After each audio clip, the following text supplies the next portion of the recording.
Pai, do Filho e do Espírito Santo. Maria Maria, cheia de graça, o Senhor é convosco, bendita sois vós entre as mulheres, bendito é o fruto do vosso ventre, Jesus. Santa Maria, Mãe de Deus, rogai por nós, pecadores, agora e na hora de nossa morte. Auxílio dos cristãos. Rogai por nós. São Bento, São Paulo, Rogai por nós. em nome do Pai, do Filho e do Espírito Santo. Então, a aula de hoje é uma aula que eu baseei num livro de um padre americano, que eu não conheço otherwise. Eu só conheço esse livro dele. Não sei quem ele é, de onde ele veio, para onde ele foi, não sei de nada da vida dele. Só conheço, eu tenho uma coleção enorme de livros católicos americanos, e lá, entre outras coisas, tem esse aí. Me pareceu uma coisa interessante, porque vocês sabem, tudo aquilo que a gente faz muitas vezes, é preciso tomar muito cuidado para não cair numa rotina em que a gente simplesmente esteja presente com o corpo e que a alma vagueie por aqui e por ali. Por isso que sempre eu me interesso muito por duas coisas. Coisas que tenham relação de como assistir à missa e como rezar o rosário. Porque são duas coisas que a gente faz todo dia, vocês calculam eu, né, que já estou velha desse jeito. Quanto que eu já assisti de missa, já rezei de rosário. Então, muito facilmente a gente cai numa rotina de pouca atenção, de uma presença mais física do que real. Eu comecei para a aula, isso não está no livro que a gente vai ver, mas com dois trechos do Catecismo Romano, para que a gente compreenda bem o que é assistir à missa. Vocês que são mais jovens não ouviram muito falar disso, mas nós que somos mais velhos, ouvimos muito falar da necessidade da participação da missa. Esse foi um dos grandes temas da década de 50, da década de 60, que acabou atingindo depois, né? Porque a maioria de vocês, década de 50 e 60, vocês não ouviram nada, vocês não tinham nem nascido. Mas que acabou até hoje. A gente vai ouvir alguns padres que vão defender muito a reforma de Paulo VI com base nisso.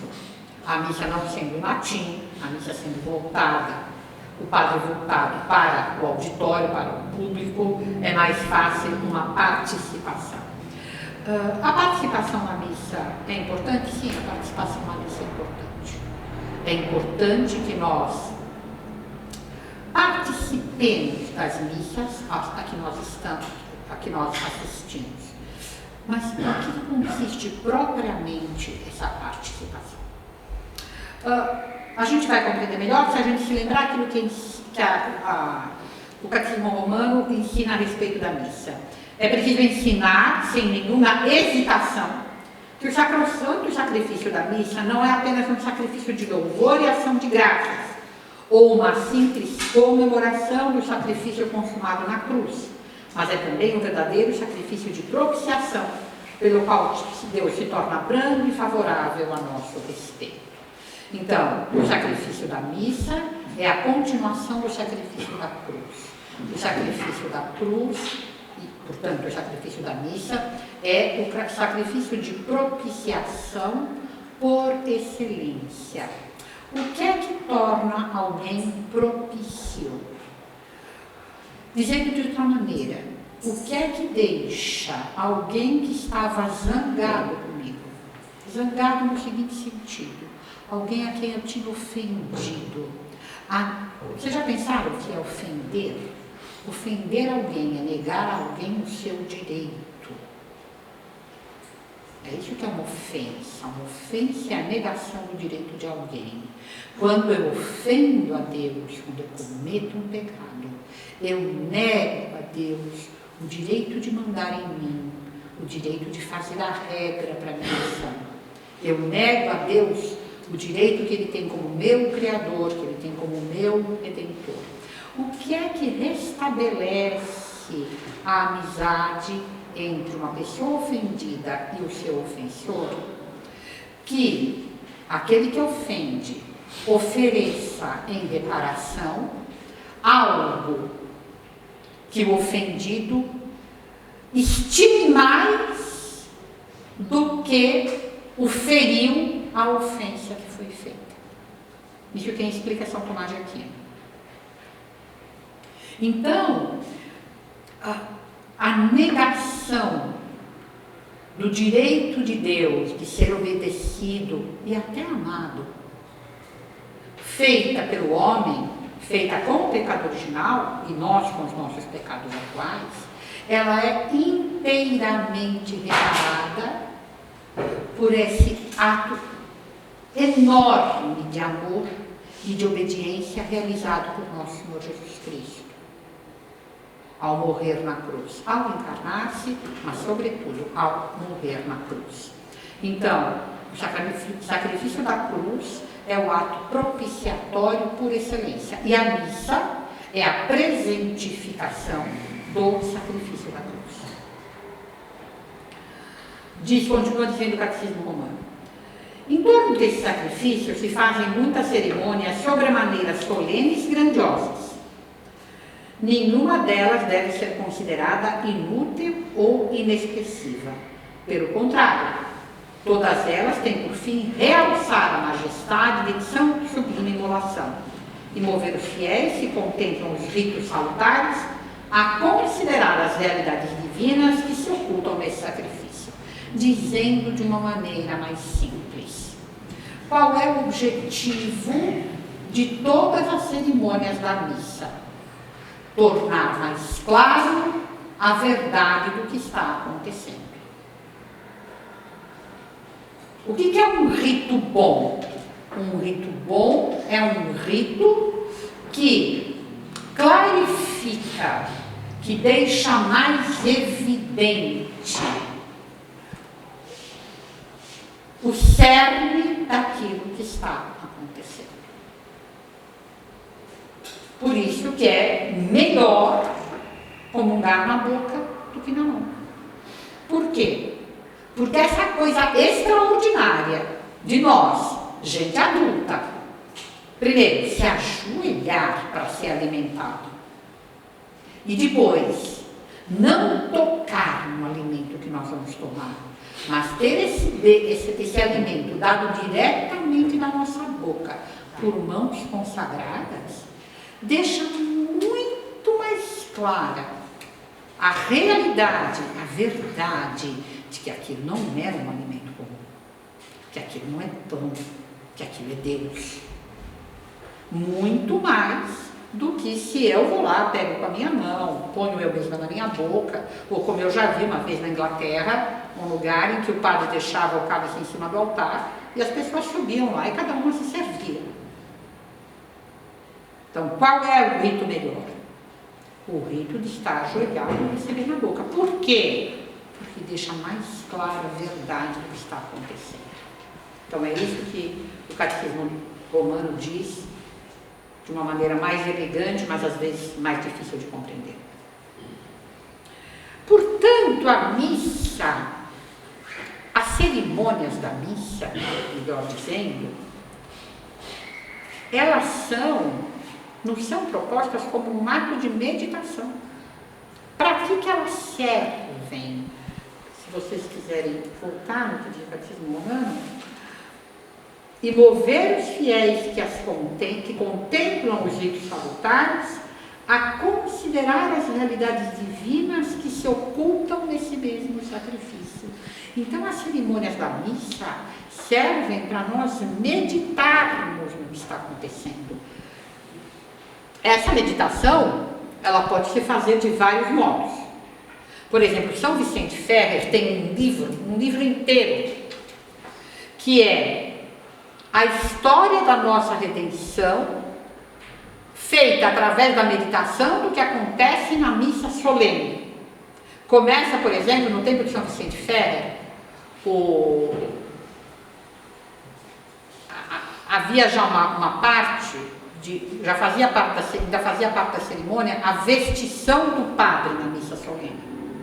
Então, ele analisa tudo isso, porque diz que são o diácono e o subdiácono que ajudam, ainda é assim, padre, que ajudam o padre a vestir como chama? Casula. A casula. A casula. E ele compara isso com o quê? Com a encarnação. Assim como o diácono e o subdiácono agem, mas é só o sacerdote que fica revestido para executar o sacrifício, o Pai e o Espírito Santo agem, mas é só a segunda pessoa da Santíssima Trindade que se encarna para realizar o sacrifício da cruz. E o livro inteirinho de São Vicente Ferrer, é um livro que eu tenho, ele é para meditar toda a história da salvação com a missa solene. Aquele livro que agora Flávio Carmelo está traduzindo, a Santa Missa, ele também propõe toda uma meditação, ele vai comparando, eu particularmente gosto muito da comparação que ele faz, cada coisa da paixão, ele compara com uma coisa que acontece na missa. Por exemplo, a missa começa com o padre fazendo um ato penitencial, e sem ainda se aproximar do altar, sem se aproximar do Calvário. E a paixão começa com o Nosso Senhor prostrado, fazendo como sob o peso do pecado, agonia, pedindo a misericórdia de Deus, assim como o padre começa a misericórdia de Deus. Quando o padre vai de um lado para o outro para ensinar, lê a epístola, depois lê o Evangelho, ele compara isso com o Nosso Senhor indo de Pilatos para Herodes, de Herodes para Pilatos, ele vai sendo jogado de um lado para o outro e sempre ele vai ensinando, ou com palavras ou com atitudes. O La Santa Missa é isso. Esse livro que eu estou comentando com vocês hoje, que é desse John Sexton Kennedy, é um livro escrito no Missouri, em 1935, e ele se chama At Mass with Mary, na missa com Maria. Ele diz qual é o problema que ele quer resolver. Ele diz: nós que amamos a Cristo prestamos muito menos atenção ao seu sacrifício que àqueles que o odeiam.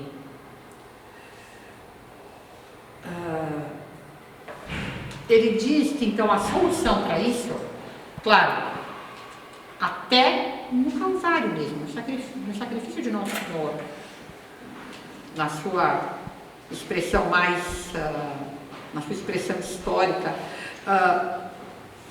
os inimigos de Nosso Senhor estavam todos fora, os amigos poucos.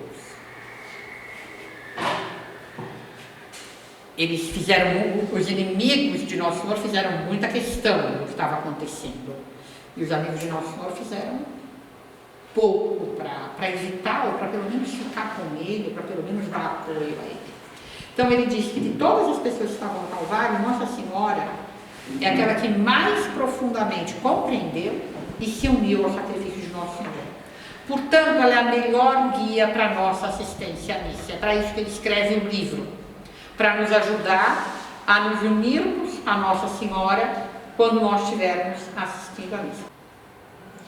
Ele disse que a primeira maneira da gente se unir a Nossa Senhora é ter, de uma maneira geral, mas claro, quanto mais, tudo na vida é assim.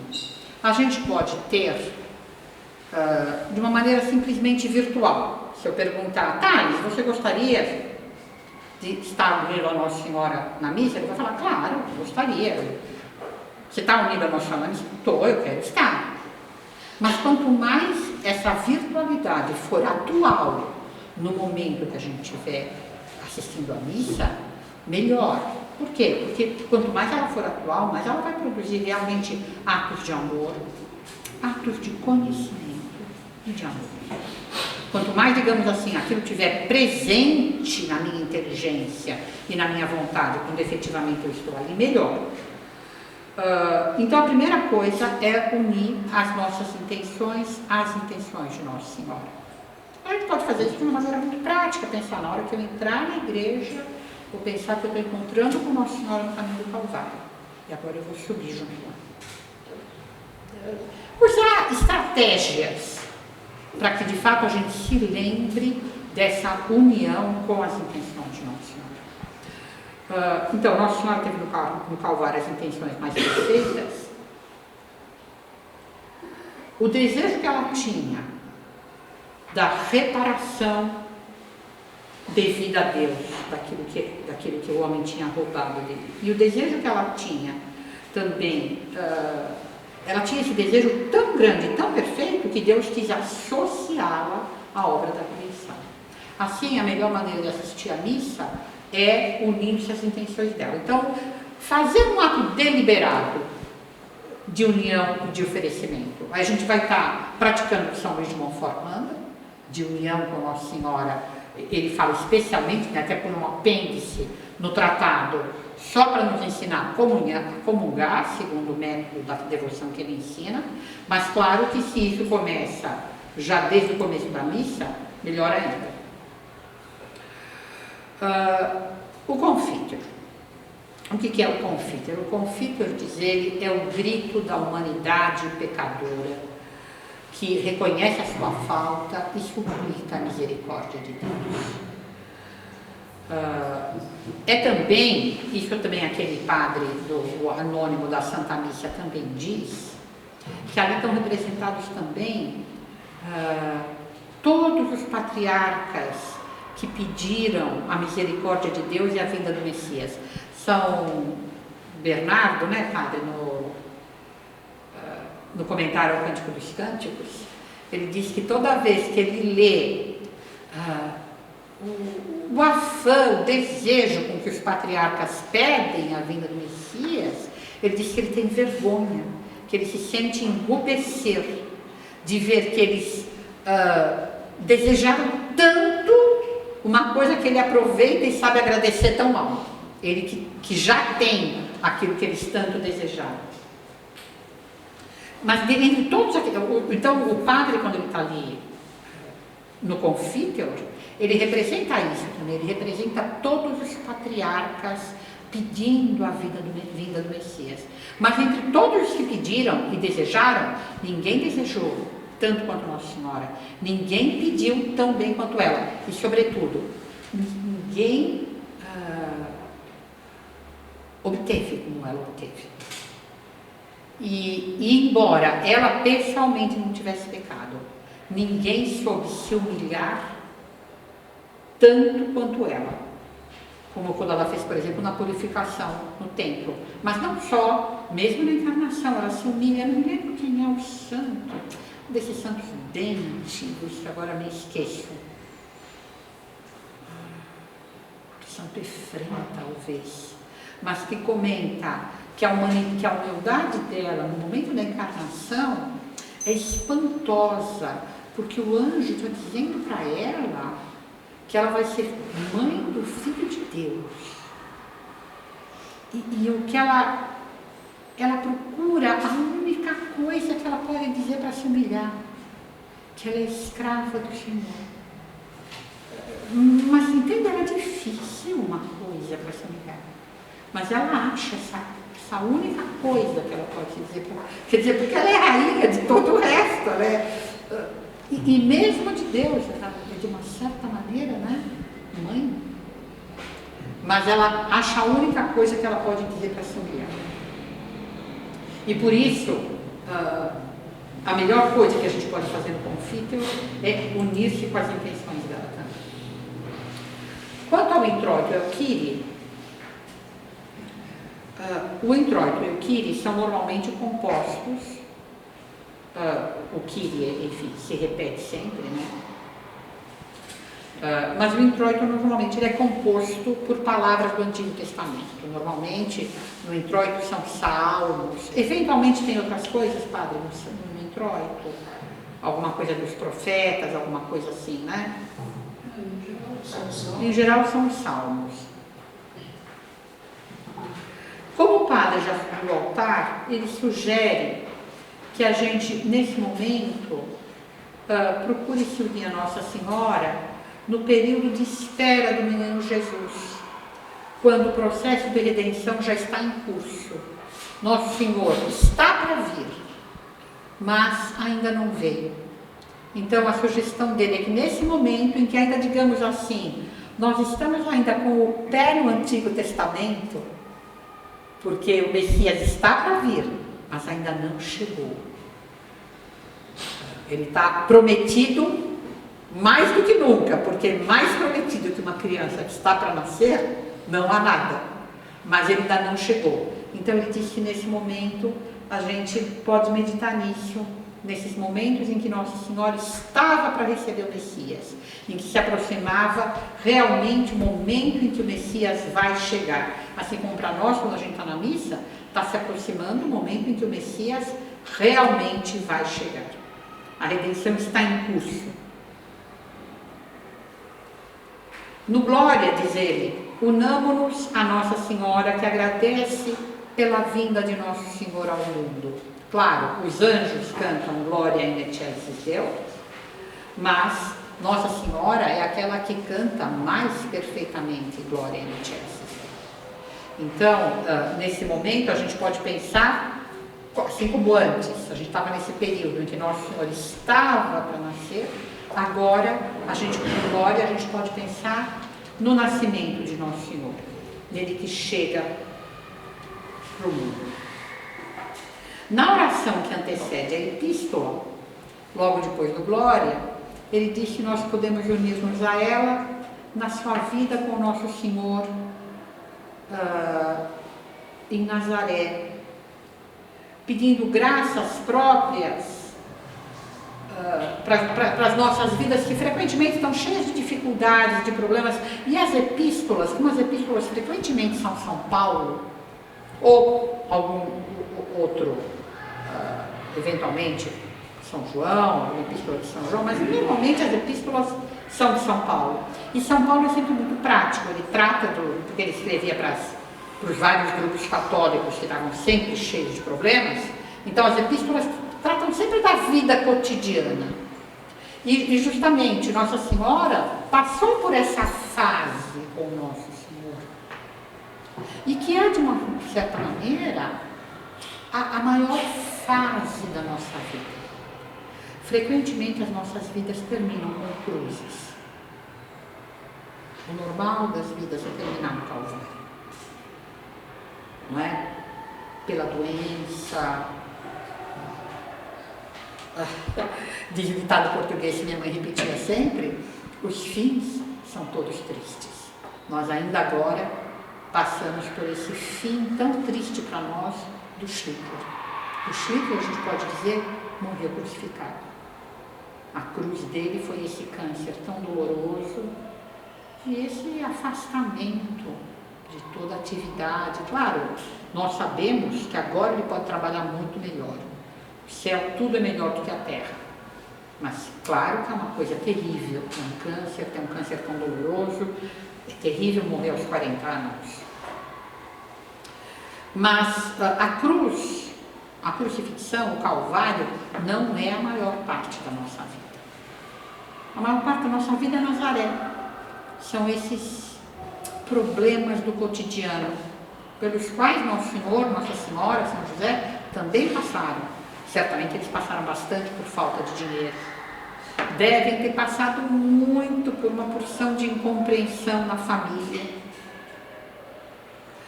Gente muito santa é sempre muito odiada.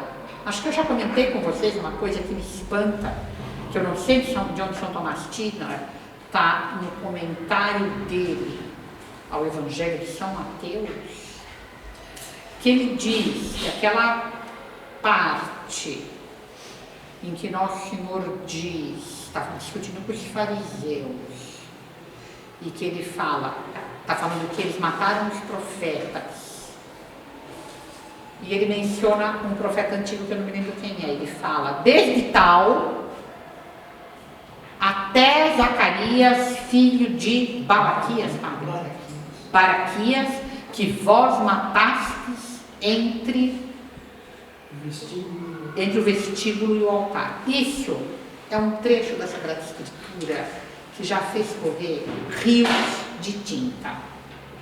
Por quê? Porque ninguém sabe quem é esse Zacarias, filho de Baraquias, que vós matastes entre o vestíbulo e o altar. E São Tomás, no comentário dele, o Evangelho de São Mateus, não adianta procurar, não existe em português. A primeira edição em italiano é de 2019. Mas tem em latim, a rede tem em latim, quem quiser procurar em latim. Mas ele diz que esse Zacarias é o Zacarias, pai de São João Batista, que foi morto pelos fariseus por ter defendido Nossa Senhora. Ele só fala isso. Defendido Nossa Senhora de quê? Em que circunstância? Eu acho que ele atribui a São João Crisóstomo, acho que ele fala. Porque, como diz, esse Zacarias, como diz Crisóstomo, se não me engano, é São João Crisóstomo que ele atribui. E conta essa história. A minha edição italiana, que é uma edição super erudita dos dominicanos de Bolonha, não dá maiores explicações. Mas eu achei interessante, porque evidentemente que Nossa Senhora tinha que ser muito odiada. Todo mundo que é muito santo é muito odiado. Bom, mas enfim, isso para pensar um pouco em Nazaré. A gente vê que depois os parentes do Nosso Senhor deram bastante trabalho quando ele começou a pregar, né? Então ele sugere que esse pedaço da epístola, esse pedaço que antecede a epístola, e na epístola mesmo, que frequentemente fala das dificuldades da vida cotidiana, nós nos junamos a Nossa Senhora em Nazaré. Na epístola e no Evangelho, ele diz que a gente deve se unir a Nossa Senhora na vida pública de Nossa Senhora. Se unirmos a sua atenção à sua pregação, se procurar pensar em seguir o conselho dela, fazer tudo que ele vos disser, na sua atenção às necessidades do próximo, na sua presença nos momentos de sofrimento. Que é nisso que, digamos, vai se resumir a atividade de Nossa Senhora durante a vida pública de Nosso Senhor. É pouca coisa que a gente sabe, mas o que a gente sabe é isso. Ela dá esse conselho, fazer tudo o que ele disser. Ela estava atenta ao que os outros precisavam, eles não têm mais vinho, e no momento da cruz, aí não mais. Então, é dessa maneira, pensando sobre isso, que a gente pode se unir a ela. Essa questão da atenção às necessidades do próximo, muitas vezes, acho que a gente avalia mal a importância disso na vida espiritual. Se a gente olha para Nossa Senhora, a gente vê que a Sagrada Escritura, o Evangelho, o Espírito Santo, ele nos mostra pouquíssimo de Nossa Senhora agindo, pouquíssimo, mas eles mostram Caná e mostram a visitação. Quer dizer, a pessoa mais santa que já existiu, ela nos é mostrada principalmente ajudando os outros. E com Santa Isabel, eu acho assim uma coisa interessantíssima, porque Nossa Senhora, ela foi lá fazer uma coisa natural, ajudar uma mãe que vai dar à luz, que sempre precisa de ajuda, ainda mais sendo uma pessoa de mais idade. E o Espírito Santo vai transformar essa ajuda natural numa ajuda sobrenatural de santificação extraordinária. Santa Isabel foi cheia do Espírito Santo. O filho dela foi, por assim dizer, batizado no Espírito Santo. Ficou livre do pecado original. Nossa Senhora promove aí, digamos, o segundo Pentecostes do Evangelho, né? O primeiro foi sobre ela diretamente, com a encarnação, e ela promove esse segundo, porque tem Pentecostes, tem o Espírito Santo, onde está Nossa Senhora. Na encarnação é assim, na visitação é assim, o Pentecostes propriamente dito é assim. O Espírito Santo vai onde Nossa Senhora está. Mas então a pessoa mais santa que já existiu nos é mostrada principalmente na sua ação de ajudar o próximo. E eu pensei nisso ultimamente porque São Bernardo, no comentário ao Cântico dos Cânticos, quando ele está comentando dos olhos da esposa, a esposa é a igreja, mas é cada alma, ele diz que a esposa oferece 3 óleos aromáticos ao esposo, e que o primeiro ele fala do óleo que Santa Madalena unge os pés de Nosso Senhor com ele. Ele diz que esse óleo é o óleo que nós maceramos pensando nos nossos pecados, é a dor dos nossos pecados. Depois ele fala de um segundo óleo que ele diz que é mais precioso, que é o óleo que ele compara com o que Santa Maria Madalena vai ungir a cabeça de Cristo e que dá mais honra a Deus, que é o óleo da gente agradecer os benefícios de Deus, tudo aquilo que Deus nos dá de bom. Mas qual é o óleo mais precioso?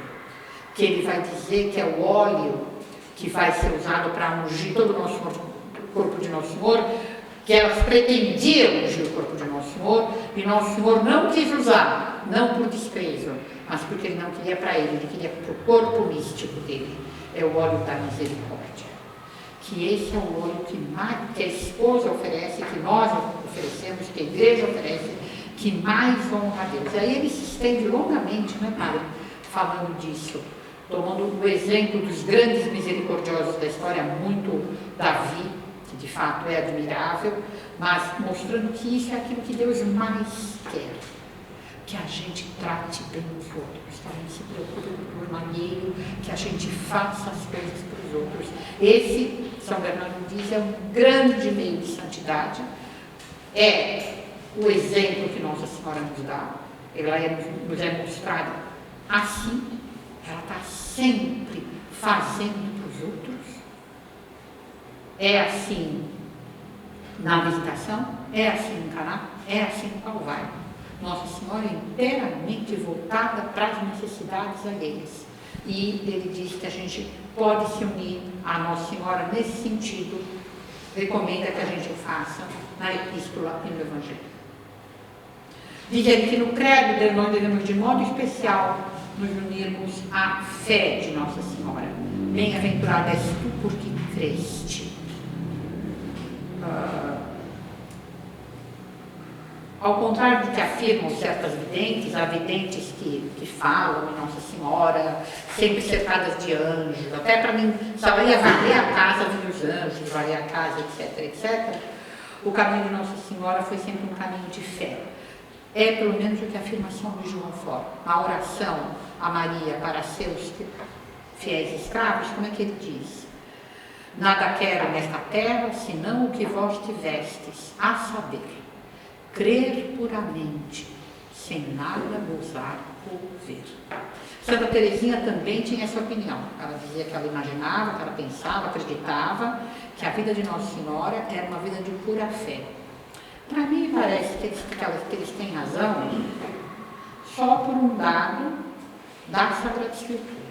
Na Sagrada Escritura está escrito: o meu justo vive de fé. Quem é mais o meu justo do que Nossa Senhora? Se o justo de Deus vive de fé, me parece que Nossa Senhora vivia de fé. Então, o credo é um momento, não sei se vocês lembram, mas é uma coisa que São Luís insiste muito, que um dos grandes benefícios dessa consagração à Nossa Senhora é que ela nos faz participantes da fé dela. Então, esse é o meu momento de pedir o cumprimento dessa promessa, a participação dessa fé, porque toda a nossa justiça só pode vir da fé. Sem a fé é impossível agradar a Deus. Tudo aquilo que a gente faz de bom, e eu falava ainda agora da misericórdia, mas é essa misericórdia que se exerce por causa da fé, que é boa. É essa que pode efetivamente nos santificar. E para ter uma verdadeira misericórdia, nós precisamos da fé, e o credo é o momento de nós nos unirmos à fé de Nossa Senhora.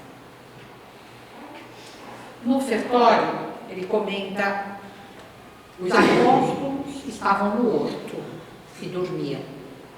E às vezes nós também, né? Estamos na missa e, embora não durmamos, mas digamos que o nosso intelecto dorme. Nossa Senhora não estava mas não dormia. Ela oferecia a Deus a vida do seu filho, que era mais do que da própria. Eu acho que com isso todas as mães concordam. Qual é a mãe que não prefere morrer do que dar o filho para ser morto? Toda mãe prefere. Ela oferecia a vida do seu filho, que era mais do que da própria, e se preparava para estar com ele assim que fosse possível. Os apóstolos estavam com o nosso Senhor e não obedeciam ao conselho dele. Vigiar e orar. E ela obedecia. Nós devemos, nesse momento, nos unir a ela, no ofertório, oferecer a nossa própria vida e pedir coragem para não abandonar nosso Senhor no momento da cruz. Vocês sabem, não é? Que justamente na hora que o padre faz o ofertório, ele põe mais gotas de água no vinho. Um dos significados disso, isso significa a unidade de Nosso Senhor unida à divindade, mas também, diz esse padre do La Santa Missa, significa a nossa união ao sacrifício de Cristo. Significa também a lágrima de arrependimento dos nossos pecados, que nós juntamos ao sacrifício de Cristo. Então, é nesse momento que nós devemos oferecer a nossa vida a Deus pelas mãos de Nossa Senhora, assim como ela ofereceu Nosso Senhor. Na consagração, devemos estar com Nossa Senhora no Calvário. Nesse momento, nós devemos pedir tudo que nós precisamos. Agora eu não me lembro, é São Jerônimo, se não me engano, que diz que tudo que a gente pede na missa, a gente obtém. Que absolutamente qualquer graça que a gente pedir na missa, pelo sacrifício de Cristo, Nosso Senhor diz: tudo que pedirmos ao Pai e ao homem, nos será concedido. São Jerônimo diz: tudo aquilo que a gente pede na missa, nos é absolutamente concedido. Então, esse é o momento de pedir as graças que nós necessitamos, em união com Nossa Senhora no Calvário. É também o momento de pedir perdão dos nossos pecados, de fazer o propósito de fugir de todo o pecado, porque é o momento em que Nosso Senhor, de novo, está oferecendo a sua vida ao Pai pelos nossos pecados. Então, a melhor maneira de nós nos unirmos ao sacrifício de Nosso Senhor e de Nossa Senhora é esse de perdão pelos pecados e, de fato, fazer o propósito de fugir de todo o pecado.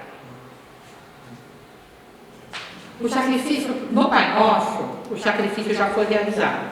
Deus já foi aplacado, sua glória externa já foi restabelecida. É o momento de pedir a Deus, em união com Nossa Senhora, uma vida perfeita, segundo a regra dada por Nosso Senhor no Pai Nosso. São Tomás, ele explica, vale a pena ler o comentário dele ao Pai Nosso, que o Pai Nosso regra toda a nossa afetividade, quer dizer, o Pai Nosso regra toda a nossa vontade. No Pai Nosso está explicitado tudo aquilo que nós devemos desejar e pedir. Toda a vida da nossa vontade está regulamentada no Pai Nosso. Então, é nesse momento que a gente deve se unir a Nossa Senhora e pedir essa vida correta que a gente deve levar para seguir o conselho de Nosso Senhor.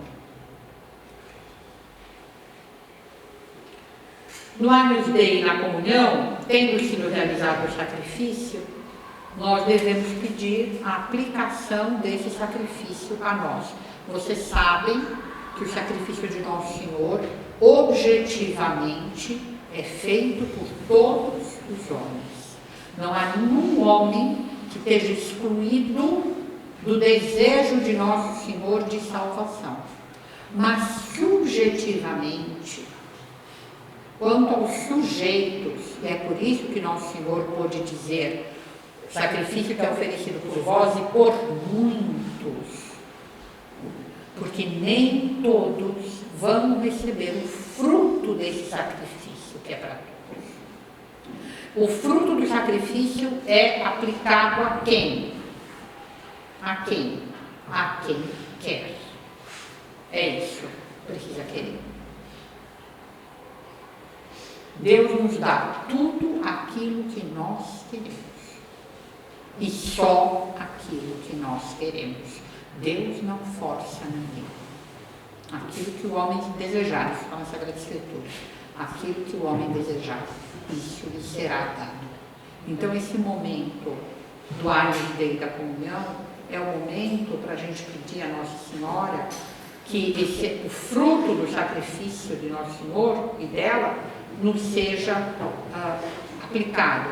E que a gente se ofereça a ela, principalmente aqueles que já fizeram a consagração, se ofereçam a ela, pedindo que ela o receba, que ela não permita que ele seja recebido no nosso coração impuro, assim como ela estava no estábulo, cheio de sujeira de animais, e o estábulo foi suficiente para Nosso Senhor, porque ela estava lá, que também o nosso coração possa ser suficiente porque ela esteja lá. Então, a comunhão a gente deve sempre oferecer através de Nossa Senhora, pedir que Nosso Senhor venha se encontrar com a mãe dele e que ela venha receber o filho dela. Nós temos uma vantagem, porque depois do Calvário, depois da cruz, Nossa Senhora recebe Nosso Senhor morto. E nós podemos oferecê-lo vivo a ela. É uma coisa que nós devemos dizer: mãe, eu vos ofereço o vosso filho vivo. Não morto, como aquele dia na cruz, mas aqui vivo. É um grande presente que a gente tem para oferecer. Quem pode comungar pode dar uma coisa enorme para Nossa Senhora. E pode deixá-la muito feliz com isso. E obter dela muita coisa com isso.